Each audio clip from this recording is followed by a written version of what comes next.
Hey everyone, I'm back with the third and final installment in this starter designing series, where we're about to get a little soggy.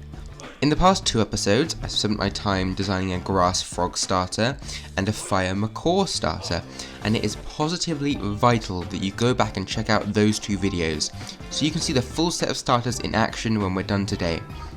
We're going through the process of the art and design as usual, and at the end I'll be running through some of the overall theming and design inspirations of the trio as a whole, now it's all done. I think this will be an evolution line that you guys will all really like, so hit that like button and enjoy the show.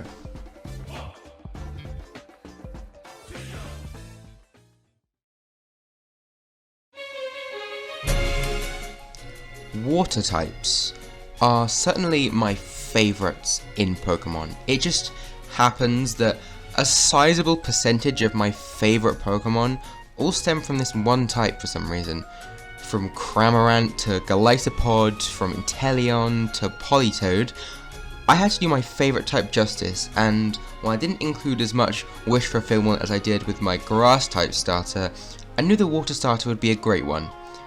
As I'm hoping you know at this point, the exotic Ryoma region is based on all of South and Central America, from Mexico all the way to the tip of Chile. For this Pokemon, we're taking its inspiration once again from Mexico, and one specific animal that resides there. But before we get to that, let's go over some water starter patterns. The pattern for these Pokemon that the fandom has decided on has consisted of a weapon motif. It's not perfect, but it's definitely fun to adhere to when you're designing, as an extra layer of intricacy in your design. Too bad I already did a weapon theme for the grass video, huh? Yeah, if you didn't see last week's fire type video, we're swapping around the starter inspirations. The water starter will actually instead be inspired by the Chinese zodiac, like the fire starters usually are. But there is still one rule for water starters that we are sticking with, and that's that they are always semi-aquatic animals, meaning they can live in and out of the water. With that being said, which of the remaining Chinese zodiac animals that haven't been starters already, the ox, sheep, horse, and snake, actually are semi-aquatic? Well, on the surface, none of them. That is until you meet this little guy. Say hello to the coral snake, a species of semi-aquatic venomous snake that can reside in bodies of water around Mexico and North America. It isn't quite exactly a sea snake per se, as its body hasn't developed for exclusively underwater life. But true sea snakes will also serve as an inspiration for this line. Alright, now we've got the animal, it's time to check out our first stage starter.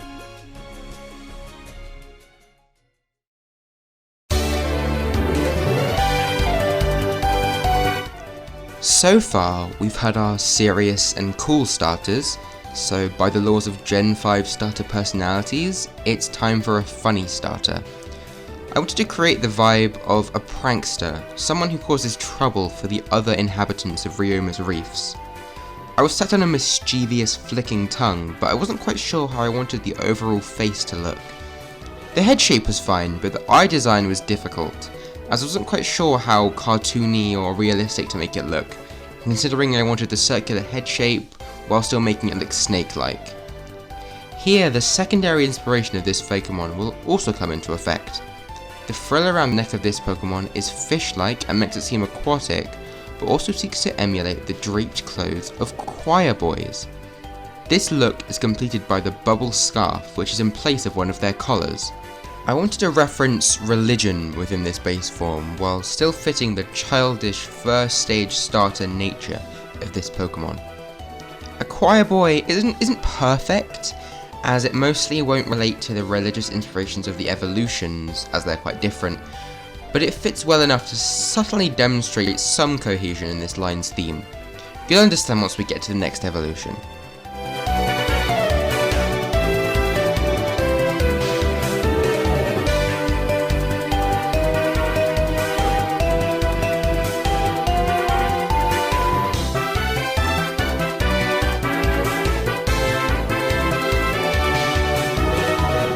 Balboa, the Shallows Pokemon, Water type. A born prankster, Balboa rarely take their daily activities seriously and enjoy pulling pranks on the other inhabitants of the Ryomian shallow waters. However, when a Pokemon much bigger than themselves is alerted, they swiftly swim away. Balboa cannot breathe underwater, but will spend most of their lives there. They fashion air bubbles into collars to combat this, which trail behind them as they swim. Balboa was kind of an afterthought in the original design, a vessel that I used to build up to the idea that I had for the final evolution. It was needlessly goofy, it was colourful, and it was honestly under-designed, with a giant head that it didn't look like it could support. I took cues from the old version in this new one, but ended up adding some thematic details to help fix that simplicity.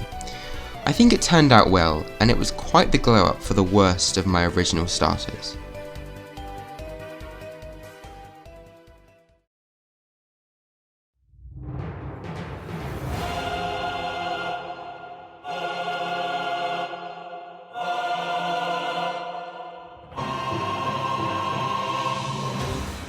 For Balboa's evolution, it's all about contrast, going from a sweet and funny snake to one that is deadly serious and fearful of a higher power.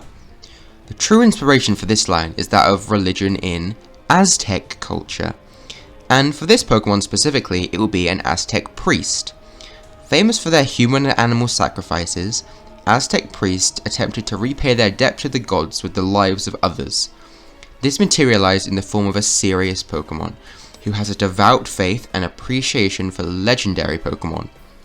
While you may think sacrifices may be a little dark for a Pokemon game, there are a ton of super menacing Pokédex entries already in the games, like Gorbis or Beware, so expect to see some details about their murderous regime in the Dex entry for this Pokemon. However, that's not all. The coral snake inspirations also show up again in this design through its head adornments. It's not quite got the red, black and yellow colour scheme of real-world coral snakes, but instead takes the prompt far more literally. Its head adornment is quite literally a living reef. This is not only a, in my opinion, clever play on the animal of inspiration, but also creates a head adornment of real Aztec priests entirely out of coral formations. I think I managed to nail the foreboding presence of this Pokemon in the pose and design, and it also creates a good segue into the final design of the video.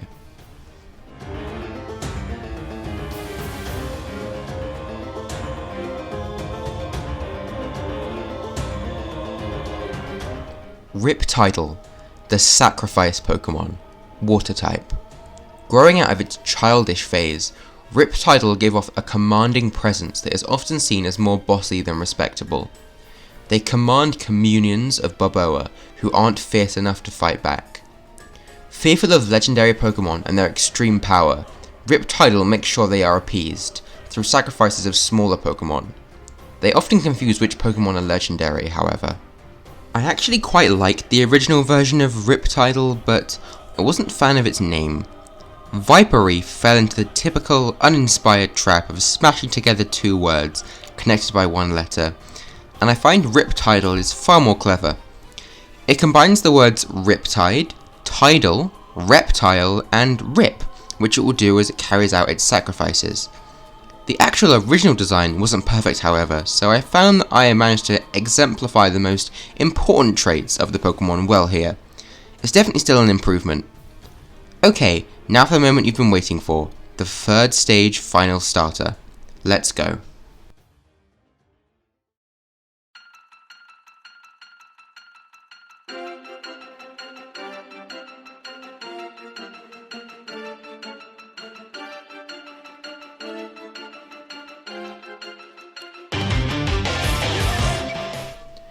As you may have guessed, as I mentioned the Aztecs, there is only one place to go after an Aztec priest in this line.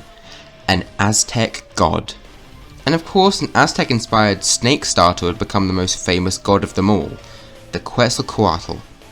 God of life, wisdom, wind and light, Quetzalcoatl is a feathered serpent that was one of the many gods worshipped by the ancient Aztecs. I wanted to create a Pokemon with an extremely powerful and experienced aura, Preferably something more beast-like than humanoid, as the other two starters have been bipedal. I toyed with the idea of giving hands similar to Rayquaza's, as I did want to reference the human form of this creature, but it was far better without. I focused in on the idea of the Quetzalcoatl being the god of life, and decided that there was nowhere more packed with life than, you guessed it, a coral reef. I also thought that it would be interesting to create a water-type Quetzalcoatl Pokemon, as it's quite the contrast to the plethora of fire and flying Pokemon that the community has come up with before it. Despite its basis, this Pokemon isn't a god, although the other Pokemon that live in and around it certainly see it as one, so it can still have that status without needing to be busted in the stat department. The head adornment is amplified in this design, showing the power and status that it has compared to Riptidal, but despite this, they are far more benevolent and caring than their pre-evolution, going out of their way to stop sacrifices and protecting their friends with their ferocious abilities and speed.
Quetzalcoatl, the Life-Giver Pokemon, Water and Dragon type.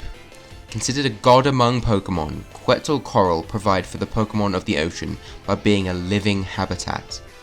While they don't see themselves in the light of a deity, the gratitude that the surrounding Pokemon feel is like that of worship. Quetzalcoatl can be vicious to any Pokemon that threatens its friends. Those who it trusts often feel glad that they are not on the receiving end of their outrage. The original Quetzalcoatl is the most similar to the new design than any of the old starters, and that's because I honestly did a pretty good job the first time around. My biggest problem was the arms. The original pitch for Quetzalcoatl was a chained god, stuck in the reef and bound to coral boulders. But that kind of immobile creature didn't fit the vibe of a starter, so I had to scrap it. Some of you may prefer the old version, and I can understand that, but personally for me, this new Pokemon fits far better as a starter, in the same vein as Charizard or Serperior. It has a brand new hidden ability known as Deity Lumina, which will give it a boost in attack every time it switches in on a water type, or has a water type switched in on it. This is supposed to symbolize how underwater Pokemon appreciate and praise Quetzalcoatl, giving their support in the form of a boost to its attack. This Pokemon also has a brand new signature move, meaning we've given a new ability and move to each starter final evolution throughout these 3 videos. This move is called Rage of the Reef, and is the most devastating move of all 3 starters. It has an unspeakable 130 base power, which is balanced out by lower accuracy of 85%. And that, my friends, is just about a wrap. I've had tons of fun coming up with ways to revitalize these starters into much more cohesive and interesting designs, and I hope you've enjoyed watching me draw them. This trio in particular has a lot going on beneath the surface, so let's take a look at them all together.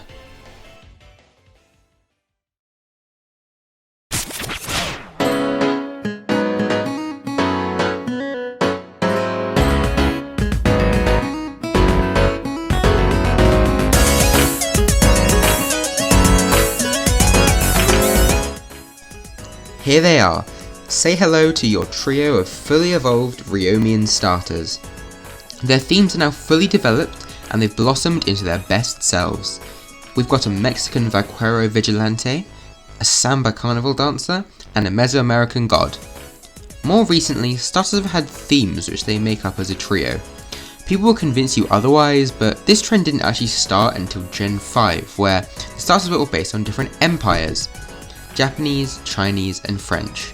This carried on through Gen 6, where they were JRPG classes, a rogue, a paladin, and a mage, and then Gen 8, where the theme was iconic British pop culture, rock and roll, football, and spy movies. So that being said, what's our theme? Well, the obvious answer would be to emulate the Gen 8 starters and say they're all icons of South American culture, but I think I can do you a few better. Let's go through some of the less noticeable ones first. This trio is, like Gen 6, based on some more RPG classes: the Dancer, the Rogue again, and a Dragonborn. Obviously it repeats the Rogue, but that is what it is. Then there's one that is a little more self-indulgent, but stick with me: anime protagonists. This is particularly clear when you look at their shinies. We've got Deku, Sailor Moon, and Goku, respectively. It's a fun idea to be sure, and I think I conveyed that theme well in the shinies, but I think the biggest overarching theme can be shown in their abilities. Look at these three. Tell me, what do they have in common? That's right, they all reference light, illumination, the blinding eyes of Frog, the dazzling fiery spectacle of Carnivulcan, and Quetzalcoatl, well, Quetzalcoatl is quite literally the god of light. What more could you ask for? I think starter trios should be given trio titles similar to legendaries, like the Empire Trio, or the RPG Trio, or like the British Trio. Well, these guys, and sorry to Solgaleo, Lunala, and Necrozma, are the Light Trio, and here's a brand new move befitting of such a title. Light of Ryoma, a non-damaging normal type move that boosts the user's highest stat and confuses all other Pokemon on the field.